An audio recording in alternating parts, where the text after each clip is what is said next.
Bom, pessoal, vamos bater um papo agora, então, sobre a petição inicial. Bom, petição inicial, nós temos aí a expectativa que possa ser uma petição inicial. Estamos apostando, na verdade, em uma contestação, mas nós temos que estar prontos e preparados para todas as peças. E a peça importante de se tratar neste momento é a petição inicial. Por quê?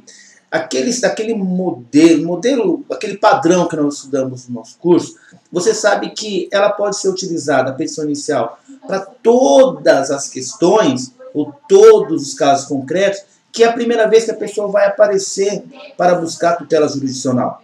O que acontece? Se eu tenho, na minha cabeça, se eu tenho a minha petição inicial pronta, esquematizada, o esqueleto pronto aqui, na minha mente, eu vou usar aquele esqueleto, aquela petição inicial, caso a prova cobre consignação e pagamento, como já foi cobrado. Consignação e pagamento é uma petição inicial. É uma petição inicial por parte do empregador. Então não era para ter errado aquela peça. Quem fez, está na repescagem, quem está batalhando aí, acabou perdendo a prova quando a banca cobrou consignação e pagamento. É petição inicial. Embargo de terceiro, poxa, aquela pessoa que não faz parte do processo, está sofrendo ali com sequestro, enfim, com penhora do seu bem. Petição inicial é a primeira vez que esse cara está aparecendo ali no processo. Então, para você ver, a petição inicial, você vai utilizar ela na própria petição inicial, reclamação trabalhista, na consignação e pagamento, nos embargos de terceiro. Então, são situações que você treinou, praticou a petição inicial, você pode usar ela para outras peças, caso a banca te cobre. Então nós vamos falar de petição inicial, mas eu quero que você já saiba que nós estamos falando ali de consignação e pagamento também.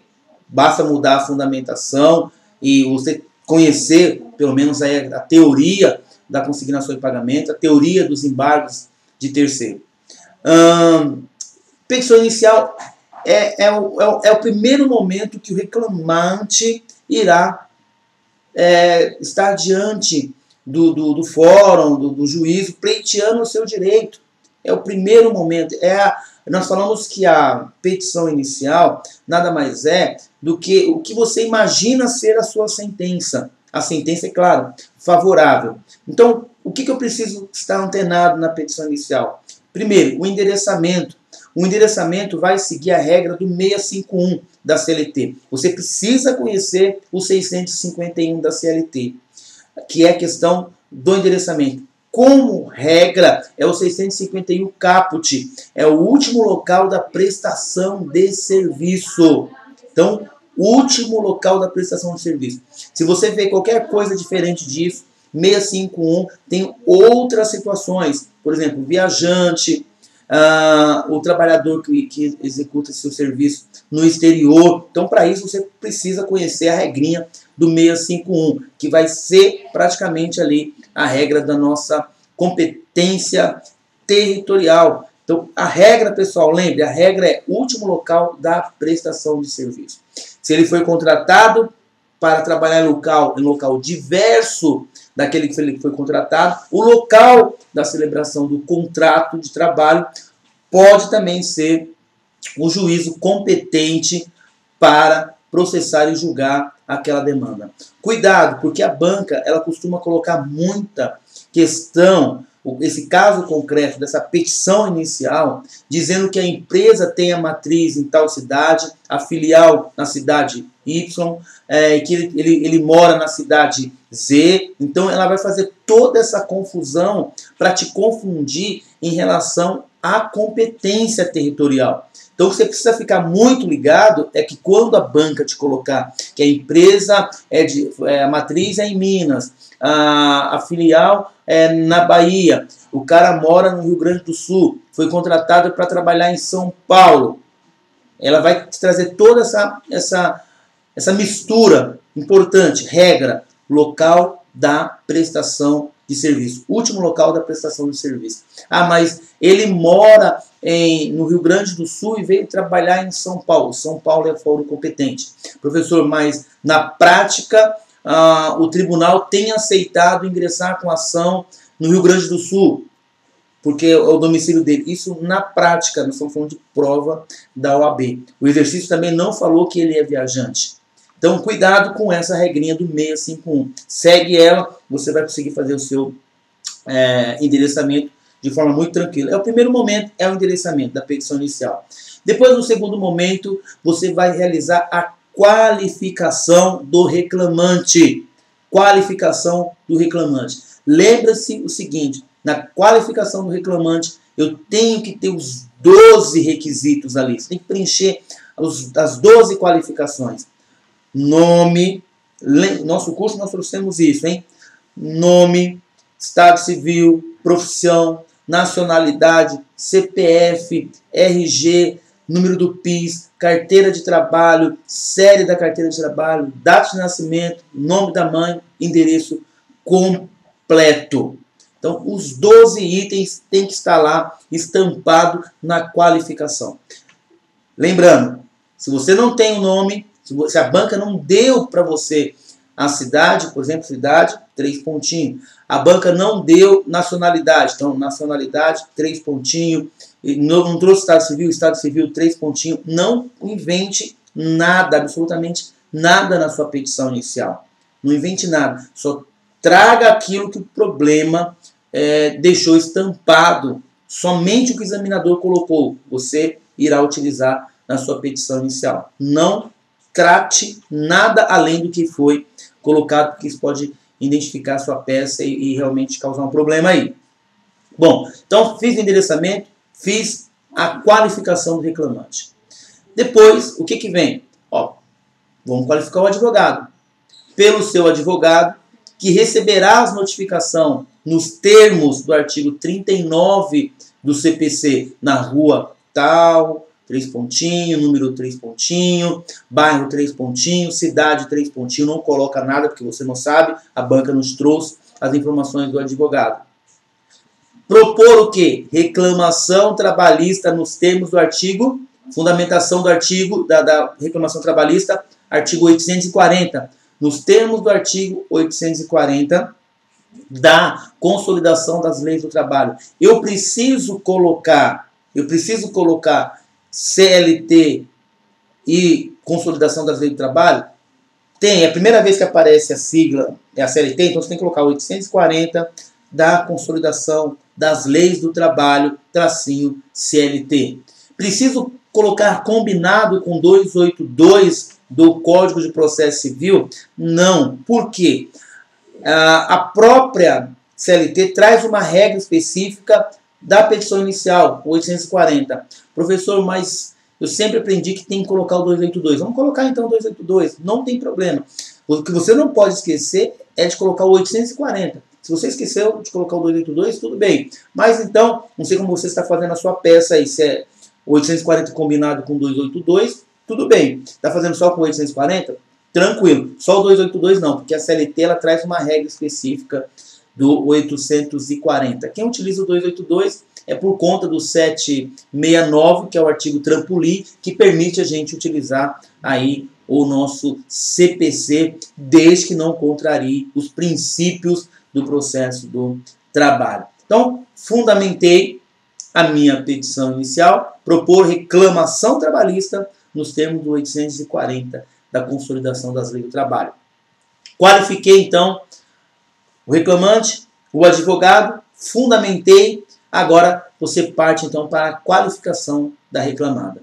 Propor reclamação trabalhista em face de, e aí você vai qualificar o reclamado. Como você vai qualificar o reclamado? Nome, endereço, CNPJ, com a sede, né, o endereço tal. Vai qualificar toda a empresa, o nome da empresa, claro, com todas as informações que a banca te apresentou. Pelos seguintes motivos. Bom, nosso preâmbulo, nossa qualificação já está pronta. E agora você parte para o que nós chamamos dos fatos do direito.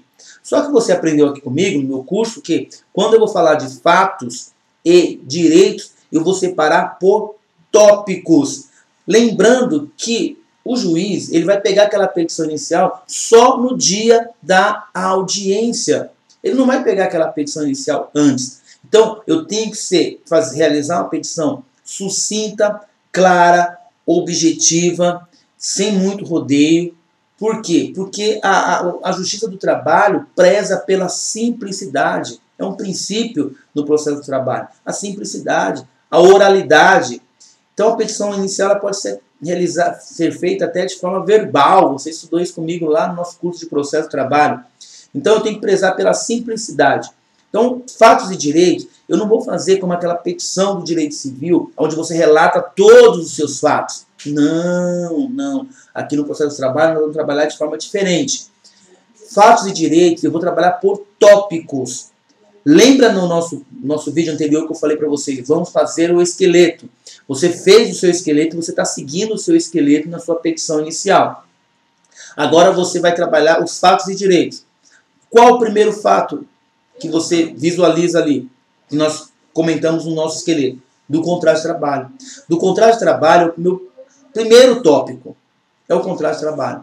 Então, no contrato de trabalho, eu vou colocar tudo o que aconteceu, desde o dia que o camarada entrou e quando ele saiu. Por exemplo, o reclamante laborou para a reclamada do período X, do período 1º de setembro de 2014, ocorrendo a sua admissão, laborou para a reclamada até 10 de 10 de 2010, por exemplo, né?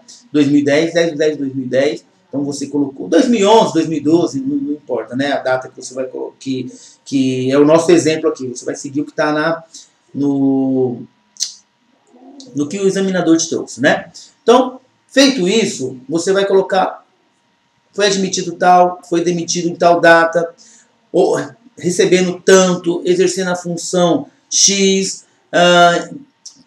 tendo intervalo para descanso e refeição. O que está no exercício, tá? O que está no exercício. Se ele não tinha intervalo para descanso e refeição, então tá lá. Não tendo intervalo para descanso e refeição, ou tendo intervalo de refeição e descanso da meio-dia, meio-dia e meio, de acordo com o que está no exercício. Foi demitido sem justa causa, recebendo as suas verbas rescisórias ou não recebendo suas verbas rescisórias. O que o exercício te trouxe, você vai parafrasear e vai colocar no contrato, no tópico do contrato de trabalho. Tudo o que aconteceu ali, na vigência daquele contrato, quando ele foi admitido, quanto que ele ganhava, qual horário que ele trabalhava, qual era o horário de refeição e descanso, como ele foi demitido, se foi por justa causa, sem justa causa, se ele recebeu as verbas rescisórias, se ele não recebeu as verbas. O exercício vai trazer essa informação para você. Feito do contrato, e aí você vai identificar todos os direitos do seu cliente, naquele caso concreto que a banca quer que você defenda, e você vai estar ali acompanhando através do seu esqueleto. Você no seu esqueleto já colocou todos os direitos do seu cliente. E agora você vai então partir para a peça. Nós estamos na peça, petição inicial. Fez o tópico do contrato, e aí você abre o tópico. Tem hora extra, direito a hora extra? Então você vai abrir o tópico do pagamento da hora extraordinária. E aí você já coloca a fundamentação para mostrar para o examinador que você conhece. Nos termos do artigo 7º, nos termos da súmula 437, se for o caso de intervalo de refeição, né, que nós já estudamos isso. Você já vai colocar a fundamentação nos termos do artigo 58 e tal, no seu tópico. E aí você vai trazer ali um dos fatos do direito de uma maneira muito sucinta, porque a CLT fala do breve relato dos fatos. Então, o reclamante laborou para a reclamada, desenvolvendo a sua atividade além do horário hora compactuado e, de certa forma, esse reclamante não recebeu os valores devidos a título de hora extra. Pelo não adimplemento do pagamento das horas extraordinárias, tem direito o reclamante ao pagamento das devidas horas acrescidas de no mínimo 50%, se não tiver convenção coletiva, né? De no mínimo 50% nos termos do artigo 7º, nos termos do artigo da súmula 437, se for caso de intervalo para a refeição, pela não concessão, ou se for realmente a hora extraordinária, você vai fundamentar, tem direito nos termos do artigo tal, em súmula tal, OJ tal, fundamentou? Fechou. Parte para o próximo tópico. Qual o próximo tópico? Do 13º salário.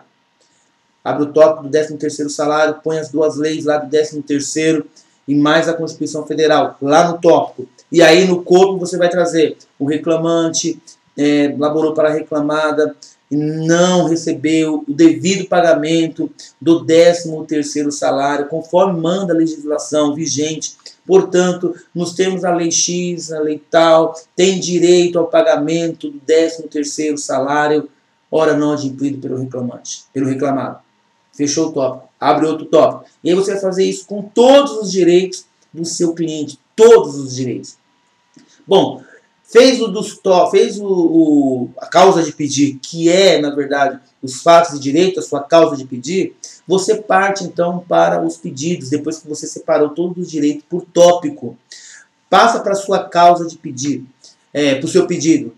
Passou para o seu pedido, a hora de pedir. O seu pedido, eles devem estar em sintonia com a causa de pedir, para não dar inépcia, para não ter o combate da defesa do reclamado, né? Então, cada tópico que você colocou na causa de pedir tem que estar no pedido. Eu não posso ter pedido sem causa de pedir. Eu não posso ter causa de pedir sem pedido.